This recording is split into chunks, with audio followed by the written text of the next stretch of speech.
दोस्तों, भोपाल से एक ट्रेन झांसी जंक्शन के लिए आ रही थी।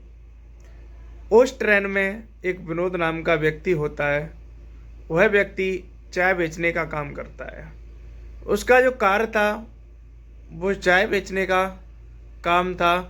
दोस्तों, उसे ये कतई नहीं पता था, क्योंकि जो उसका एरिया था, ट्रेन में जो खाना बेचने का काम करते हैं उनका भी अपने आप में एक एरिया बटा हुआ होता है। दोस्तों, इसी प्रकार उसका एरिया भोपाल से झांसी था। दोस्तों नमस्कार, आदाब, सत श्री अकाल।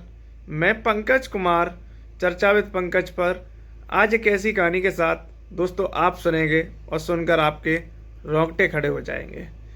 दोस्तों, झांसी के पास का रहने वाला एक व्यक्ति, एक विधानसभा पड़ती है झांसी में, उसका नाम है गरोठा।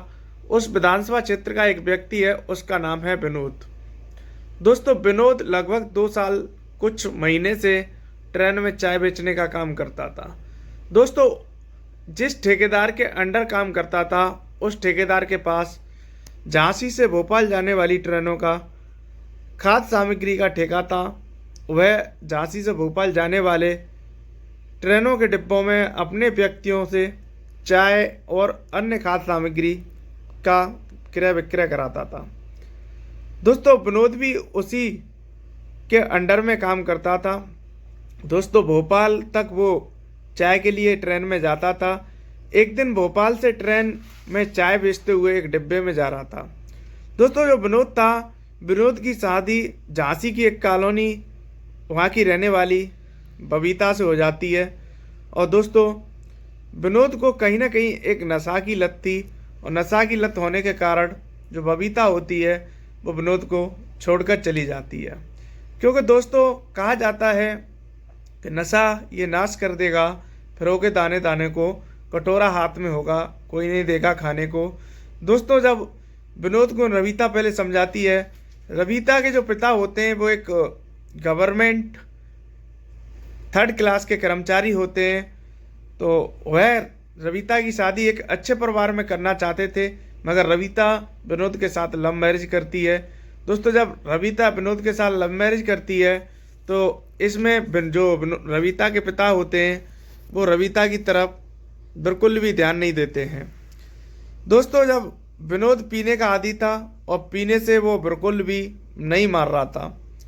दोस्तों, तो एक दिन रविता विनोद से कहती है कि यदि आप इसी प्रकार नशा करते रहेंगे तो मैं आपको छोड़कर चली जाऊंगी। दोस्तों, मगर विनोद को यह कतई नहीं लगता था, क्योंकि रविता शिक्षा के क्षेत्र से जुड़ी हुई थी और उसका जो पढ़ाई लिखाई का इंटरेस्ट था वो काफ़ी अच्छा था। तो विनोद उसकी बातों को हंसी हंसी कहीं ना कहीं गुजार देता था। दोस्तों, जब हंसी हंसी गुजार देता था, विनोद को ये कभी नहीं लगता था कि रविता उसे छोड़कर अपने मायके जा सकती है। एक दिन दोनों में आपस में कहासुनी हो जाती है। विनोद सुबह ही सुबह नशा करके घर पर आता है। जब दोनों में कहासुनी हो जाती है तो दोस्तों, रविता इतना मैटर बढ़ा देती है कि दोनों का तलाक पर नौबत आ जाती है। विनोद रविता से मना करता है और दोस्तों, रविता उसे तलाक देकर अपने मायके चली जाती है। रविता का जो पढ़ने में का नज़रिया था वो काफ़ी अच्छा था, और वह अपने मायके जाकर पढ़ाई इस प्रकार स्टार्ट करती है दोस्तों कि वह कुछ 1.5 साल बाद टिकट कलेक्टर बन जाती है, जिसे टीटी कहा जाता है।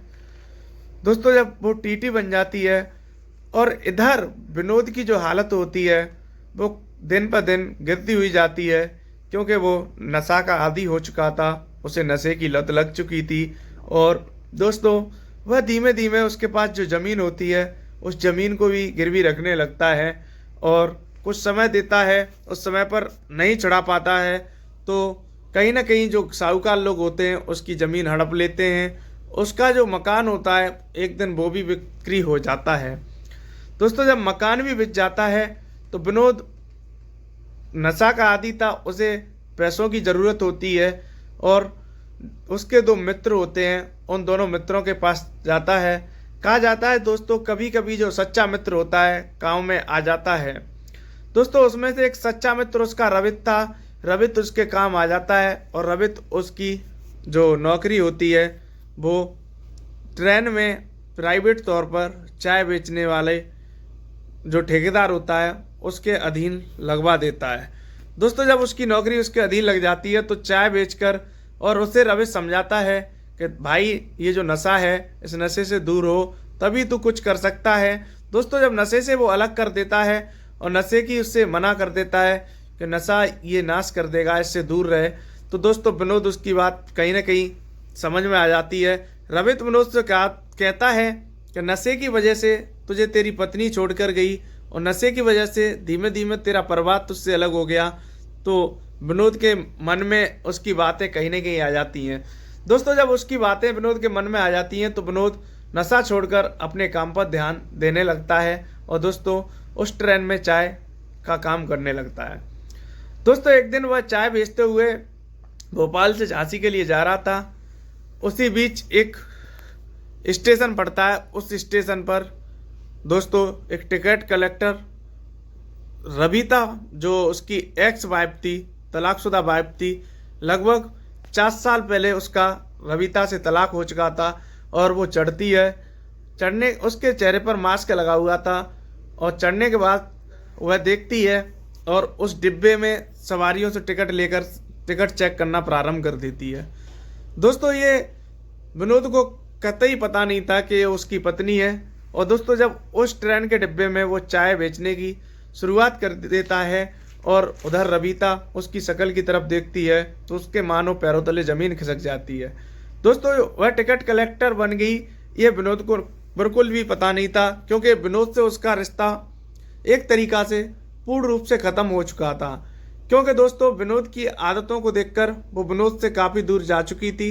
इसलिए दोस्तों विनोद को उसके बारे में ये कतई भनक नहीं था कि रविता टिकट कलेक्टर बन चुकी है।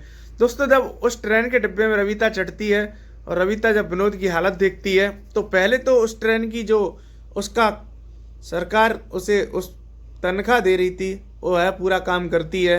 सभी टिकट चेक करने के बाद वह विनोद के पास आती है और विनोद से एक चाय के लिए बोलती है। दोस्तों जब एक चाय के लिए बोलती है तो विनोद को कहीं ना कहीं वो आवाज़ जानी पहचानी लग रही थी, आवाज़ सुनी हुई लग रही थी। तो विनोद कहता है कि मैं आपको चाय दे रहा हूँ, आप जो मास्क लगाए हुए हैं उस मास्क को क्या हटा सकते हो। तो रविता कहती है कि आपकी इतनी हिम्मत कि एक चाय बेचने वाला व्यक्ति टिकट कलेक्टर से इतनी बात बोल सकता है, मास्क आप कौन होते हो, मास्क हटाने वाले या मुझसे बोलने वाले।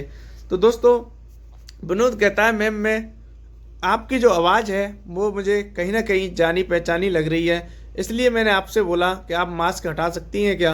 दोस्तों रविता चाय पीने के लिए मास्क हटा लेती है और जब विनोद देखता है तो विनोद की जो आंसुओं की धारा होती है वो अपने आप बहना प्रारंभ कर देती है। दोस्तों कहीं ना कहीं रविता को भी दुख हो रहा था, क्योंकि उसकी जो आदत थी उस आदत से वो बाज नहीं आ रहा था।